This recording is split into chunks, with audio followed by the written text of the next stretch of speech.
दुर्योधन की जीत के रहते पांडवों ने कौरवों का सफाया कर दिया। महाभारत का युद्ध समाप्त हुआ और युधिष्ठिर का राज्य अभिषेक हो गया।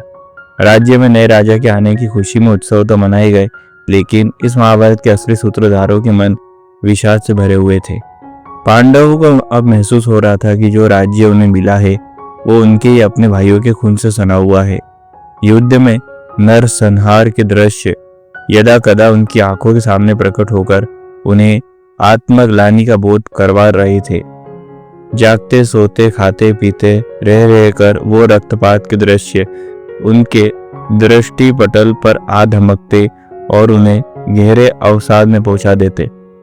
इस अंतर्मन की वेदना से व्यतीत होकर महाराज युधिष्ठिर ने अभिमन्यु के पुत्र परीक्षित का राज्य अभिषेक कर संपूर्ण राज्य उसके हवाले कर दिया। परीक्षित को राजा बनाकर पांचों भाइयों ने चैन की सांस ली। अगली ही सुबह पांचों भाई और द्रौपदी मिलकर महर्षि व्यास के कहने से हिमालय का आरोहण करने वाले थे। उस दिन परीक्षित के राजा बनने की खुशी में देर रात तक उत्सव मनाए गए। उसके बाद सभी सो गए। अगली ही सुबह पांडव सहित द्रौपदी ने योग व्रत लेकर हिमालय आरोहण के लिए प्रस्थान किया। सबसे आगे युधिष्ठिर, उनके पीछे भीम, अर्जुन, नकुल, सहदेव और द्रौपदी चल रहे थे। वन से गुजरने पर उनके साथ एक कुत्ता भी चलने लगा। सभी पांडव योग धर्म में स्थित होकर शीघ्रता से चल रहे थे कि अचानक द्रौपदी का मन योग से विचलित हो गया और वो लड़खड़ाकर धरती पर गिर पड़ी। ये देख भीम ने धर्मराज युधिष्ठिर से पूछा, भैया, पांचाली ने तो कभी कोई पाप नहीं किया, फिर ये कैसे गिर पड़ी? शंका का निवारण करते हुए युधिष्ठिर बोले, हे अनुज, द्रौपदी के मन में अर्जुन के प्रति विशेष पक्षपात था, अतः उसी का फल भुगत रही है।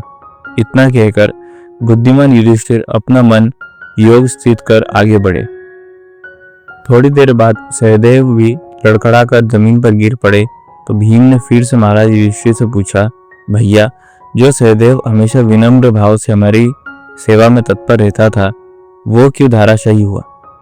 इस पर युधिष्ठिर बोले, अनुज, राजकुमार सहदेव को इस बात का घमंड था कि कोई भी उसके सामने विद्वान नहीं है, अतः इसी दोष के कारण उसका पतन हुआ है। इतना कहकर युधिष्ठिर सहदेव को वहीं छोड़कर शेष भाइयों के साथ आगे बढ़ गए। थोड़ी दूर चलने पर नकुल भी धराशायी हो गया। इस पर भीम ने फिर युधिष्ठिर से पूछा तो युधिष्ठिर बोले, अनुज, निसंदेह नकुल बहुत सुंदर है, लेकिन रूप का अहंकार ठीक नहीं। यही गलती नकुल ने की थी। वो स्वयं को सबसे सुंदर समझता था, सो भुगत रहा है अपने अहंकार का फल। इतना कहकर युधिष्ठिर आगे बढ़ गए। अपने अनुजों और पांचाली के गिरने से मोहग्रस्त अर्जुन विचलित हो उठे। शोक संताप से व्यतीत होकर वो भी धरा पर गिर पड़े। जब तेजस्वी अर्जुन गिर पड़े तो भीम ने फिर युधिष्ठिर से पूछा, भैया, जहां तक मुझे पता है अर्जुन ने कभी कोई पाप कर्म नहीं किया, फिर ऐसा क्या हुआ जो अर्जुन को भी गिरना पड़ा? तब युधिष्ठिर बोले, अनुज, अर्जुन को अपनी शूरता का बड़ा अभिमान था। अकेले ही पूरी सेना को मारने का दम भरता था, लेकिन ऐसा किया नहीं, इसीलिए इसे भी गिरना पड़ा। इतना कहकर युधिष्ठिर आगे बढ़ गए। थोड़ी ही दूर तक आगे चले थे कि भीम भी गिर पड़ा। तब वो पुकार कर बोला, भैया, जरा मुझे भी बताते जाइए कि मेरा पतन का कारण क्या है। मैं मानता हूँ कि मैंने बहुत कौरवों को मारा। मैं मानता हूँ मैंने दुर्योधन और दुशासन को तड़पा तड़पा कर मारा। वो दृश्य जब मेरी आंखों के सामने आते थे तो बहुत शौक होता है, किंतु फिर भी मुझे मेरे गिरने का कारण बताइए। इस पर युधिष्ठिर बोले, प्रिय अनुज, तुम बहुत खाते थे और दूसरों को कुछ भी ना समझ अपने ही बल का डिंग हाँकते थे। यही कारण है कि तुम्हें धराशायी होना पड़ा। इतना कहकर बिना पीछे देकर युधिष्ठिर आगे को चल दिए। वो कुत्ता भी बराबर उनके साथ चला जा रहा था। तभी आकाश मार्ग से देवराज इंद्र का रथ गर्जना करता हुआ उतरता है। इंद्र युधिष्ठिर से बोले, हे कुंती पुत्र, आओ हमारे साथ रथ में चढ़ जाओ। इस पर दुखी होते हुए युधिष्ठिर कहते हैं, हे देवेंद्र, मेरे भाई और सुकुमारी द्रौपदी रास्ते में पड़े हैं। यदि उन्हें भी स्वर्ग में ले चलने की व्यवस्था हो तो बड़ी कृपा होगी। इस पर देवराज इंद्र बोले, हे कुंती पुत्र युधिष्ठिर, आपके भाई और द्रौपदी देह को त्यागते ही स्वर्ग पहुंच गए हैं। वो सभी वहां आपकी प्रतीक्षा कर रहे थे। आप सब में श्रेष्ठ हो, अतः आपको सशरीर स्वर्ग ले जाया जा रहा है। तब युधिष्ठिर बोले, तो हे देवेंद्र, ये कुत्ता मेरा आश्रित, मेरा सेवक है, इसे भी साथ ले चले।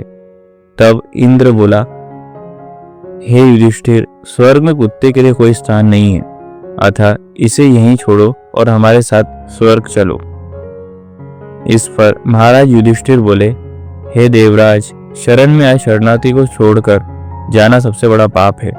मेरी करुणा मुझे इस बात के लिए इजाजत नहीं देती। कृपा करके इसे साथ ले चलने की व्यवस्था करें। तब इंद्र बोले, हे कुंती नंदन, आप अपने भाइयों को छोड़ दिए, अपनी पत्नी को छोड़ दिए, तो अब इस कुत्ते से मोह कैसा? छोड़ो इसे और आओ स्वर्ग चले। इस पर युधिष्ठिर बोले, हे देवेंद्र, भाइयों को मैंने मरणोपरांत छोड़ा है, क्योंकि मैं उन्हें जिंदा नहीं कर सकता था, लेकिन ये कुत्ता जीवित है और मेरे आश्रित है, इसीलिए इसे छोड़कर जाना पाप है। मैं ये नहीं कर सकता। आप चाहे तो अपना रथ ले जाइए। इसके बाद कुत्ते के भेष में आए धर्मराज प्रकट हो गए और उन्होंने कहा, हे भरत नंदन, सदाचार, बुद्धिमत्ता और सभी प्राणियों के प्रति दया के कारण आप वास्तव में सिद्ध हो। इस तरह युधिष्ठिर सशरीर स्वर्ग गए।